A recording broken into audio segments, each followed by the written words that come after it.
Hello everyone. आज का हमारा सवाल है which will make basic buffer. तो यहाँ पे आपको बताना है कि कौन इनमें से चार ऑप्शंस दिए गए हैं, कौन बेसिक बफर बनाएगा। Means buffer solution basic in nature कहाँ होगा। तो देखिए बफर सॉल्यूशन होता क्या है।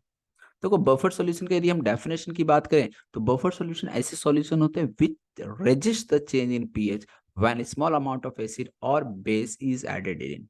मतलब कोई ऐसा सॉल्यूशन जिसमें यदि हम कोई एसिड या बेस स्मॉल अमाउंट में ऐड करें। तो जनरली क्या होता है, यदि हम एसिड ऐड करेंगे तो पीएच आपका कम होगा, बेस ऐड करेंगे तो ये पीएच को बढ़ा देगा। लेकिन यदि ये बफर सॉल्यूशन हम लिए हुए हैं और बफर सॉल्यूशन में यदि हम किसी एसिड या बेस को स्मॉल अमाउंट में डालेंगे, ये भी इंपॉर्टेंट है, स्मॉल अमाउंट में ही आप डाल सकते हो, ज्यादा अमाउंट में नहीं डाल सकते हो। तो जब आप एसिड और बेस को स्मॉल अमाउंट में ऐड करोगे तो ऐसे में ये पीएच चेंज को रेजिस्ट करता है। मतलब एसिड डाले थे पीएच कम होना चाहिए था, बेस डाल रहे थे पीएच बढ़ना चाहिए था, लेकिन बफर सॉल्यूशन क्या करता है, इस पीएच चेंज को रेजिस्ट करता है। मतलब वो अपने में किसी तरह का पीएच चेंज होने नहीं देता है। तो बफर सॉल्यूशन का मतलब तो समझ में आ गया, बफर सॉल्यूशन को किस तरह से हम डिफाइन करते हैं। इसके बाद बफर सॉल्यूशन में भी आपके अलग अलग टाइप के होते हैं, जैसे acidic buffer, basic buffer, neutral buffer, ये भी होते हैं। हमें यहाँ पे पूछा गया बेसिक बफर से रिलेटेड। तो बेसिक बफर क्या होता है। बेसिक बफर जब हमारे पास कोई वीक बेस हो और साथ ही साथ उसका कोई सॉल्ट प्रेजेंट हो, तो ऐसे मिक्सचर को हम बोल सकते हैं basic buffer. Weak base plus salt, और वीक बेस कौन सा होगा, ऑर्गेनिक, और एक NH3 होते हैं अमोनिया, और इसी का सॉल्ट ले लीजिए तो अमोनिया का सॉल्ट क्या हो जाएगा, NH4 प्लस। तो NH3 यदि और NH4 प्लस यदि कहीं दिख जाए, मतलब कॉन्जुगेट एसिड इसी का, बेस प्लस कॉन्जुगेट एसिड, ये मिक्सचर ही आपका कहलाएगा बेसिक बफर। एक चीज ध्यान रखिएगा, NH3 को आप NH4OH भी लिखा हुआ देख सकते हो, क्योंकि NH3 जब भी H2O के साथ कंबाइन करता है, H2O के साथ जब रहता है, तो ये एक्चुअल में NH4OH के फॉर्म में ही रहता है। तो इसलिए NH3 लिखा हो या NH4OH, दोनों का मतलब सेम समझना है। ठीक है। और NH4 प्लस के साथ कोई भी एनायन पार्ट हो सकता है, तो वो आपका सॉल्ट वाला हो जाएगा। तो एक एक करके हम लोग चारों ऑप्शन देखते हैं। पहला ऑप्शन है 50 ml of 0.1 molar NaOH and 25 ml of 0.1 molar CH3CH। देखो क्या यहाँ पे वीक बेस और उसका सॉल्ट प्रेजेंट है। तो ये तो वीक एसिड है और ये स्ट्रॉन्ग बेस है। तो ये तो यार आपका एक एसिड है, दूसरा बेस है, तो यहाँ पे तो रिएक्शन नहीं होगा। मान लीजिए रिएक्शन तो होगा, रिएक्शन होगा, बट ये बेसिक बफर नहीं बनाएगा। किस तरह से इसको हम डिटेल में सोच सकते हैं, तो चलो मैं अच्छे से एक्सप्लेन कर दे रहा हूँ। ये NaOH और CH3COH है।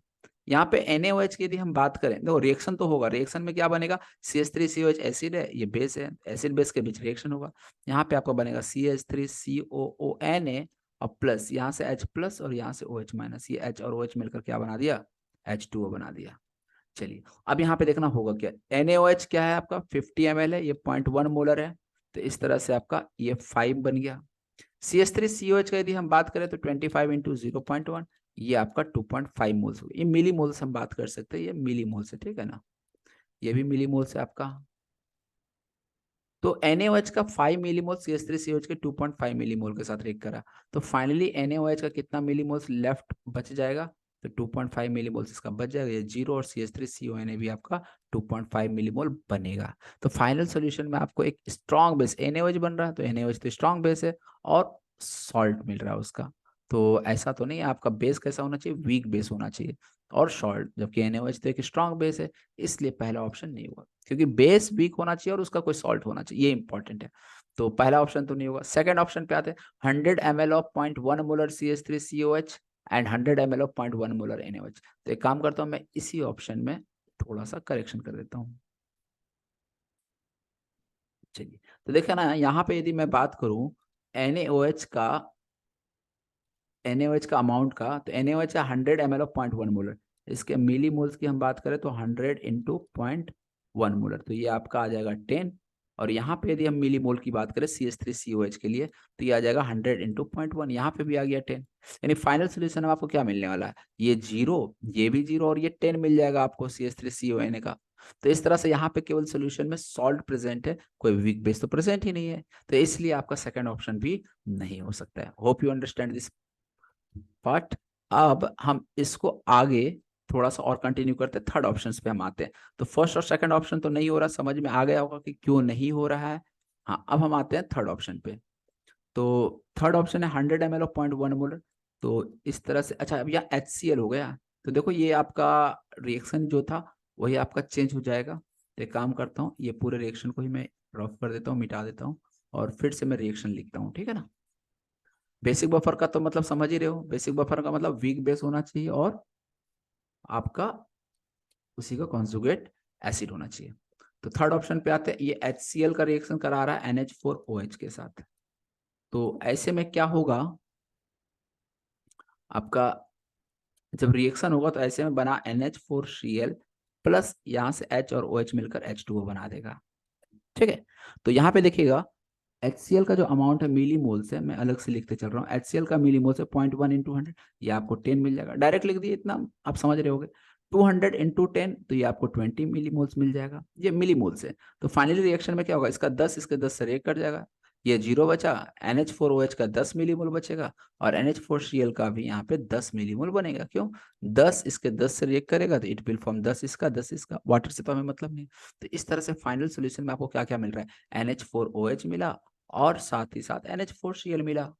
तो यहाँ पे देखना आप, यहाँ पे NH4OH को हम NH3 बोल सकते हैं ना, और NH4 प्लस Cl का मतलब क्या हो गया, NH4 प्लस। तो यहाँ पे बेस है, वीक बेस है, अमोनिया एक वीक बेस होता है और इसी का सॉल्ट NH4Cl आपका प्रेजेंट है, और यदि दोनों प्रेजेंट है तो हम बिल्कुल बोल सकते हैं कि ये बेसिक बफर फॉर्म करेगा। तो इसलिए आंसर तो आपको मिल गया option third. By the way हम लोग एक बार फोर्थ ऑप्शन भी देख लेते हैं और देख लेते क्या गलती है यहाँ पे। तो ऑप्शन फोर्थ की यदि हम बात करें तो HCl प्लस NaOH का रिएक्शन हो रहा है, तो HCl प्लस NaOH बना देगा आपका NaCl प्लस वाटर। देखो यहाँ पे बेस भी स्ट्रांग है और एसिड भी स्ट्रांग है, दोनों पार्ट स्ट्रांग है, तो यार आपका बफर सॉल्यूशन बन ही नहीं सकता। बफर सॉल्यूशन में इंपॉर्टेंट है एसिड पार्ट वीक होना चाहिए और उसका कॉन्जुगेट बेस। सेम में बेस यदि हम ले रहे तो वीक बेस होना चाहिए और उसका कॉन्जुगेट एसिड होना चाहिए। बात समझ में आ रही ना। तो इस तरह से HCl की यदि हम बात करें तो यहाँ पे आपका 10 मिलीमोल्स प्रेजेंट है। NaOH की बात करें तो यहाँ पे भी 10 मिलीमोल्स प्रेजेंट है, इसका 0। फाइनली ये 0 0 और ये NaCl 10 बन जाएगा, ये भी 10। तो फाइनल सोल्यूशन में केवल NaCl जो कि सॉल्ट है वही प्रेजेंट है, एसिड प्रेजेंट है नहीं, बेस प्रेजेंट है नहीं, तो इसलिए ये भी बफर सोल्यूशन फॉर्म कर नहीं सकता। इसलिए बफर सोल्यूशन केवल कौन सा फॉर्म करेगा, option third. Hope you understand this problem. Thank you for watching video.